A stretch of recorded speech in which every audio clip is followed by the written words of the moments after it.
upepo. Sasa nenda kama unatembea chini.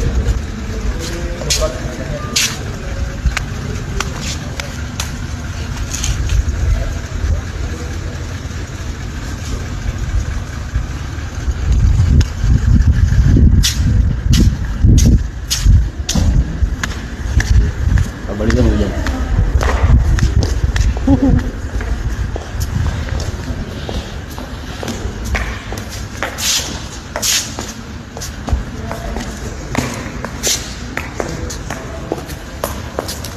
Kuna kaburi. Ile gari sio hicho tu.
Akawa mwenyekiti, habari za asubuhi. Salama mzee. Salama kabisa.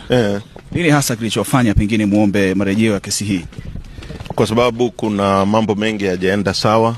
Kuna vitu vingi ambavyo ukiniuliza mimi vimefanyika nje ya utaratibu wa sheria zetu.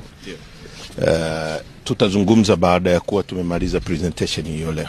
Pengine cha mwisho, msimamo wenu ni upi kwa Jaji Hamidu ambaye mara kwanza mmeonekana kama hamkuridhishwa na? Tulishasema kuhusu yeye kwamba mahakama isitumike kama mahakama ni sehemu ambayo inapaswa kuheshimika, haipaswi kutumika kuonea watu na kupora haki za watu. Mahakama ni sehemu ambayo inapaswa kutoa haki. Literally, kwa mfano chama hiki kina mamilioni ya watu. Unawezaje kufanya injunction ya watu wawili dhidi ya mamilioni ya Watanzania? Common sense inakwambia vipi? Kwamba watu watatu wanaweza kuathirika kuliko mamilioni ambao wananufaika na uwepo wa Chadema, kwa maana ya kwamba kuwajengea demokrasia, kupigania haki za watu na vitu kama hivyo. Kwa hiyo tutazungumza baada ya kuwa tumemaliza kesi. Asante.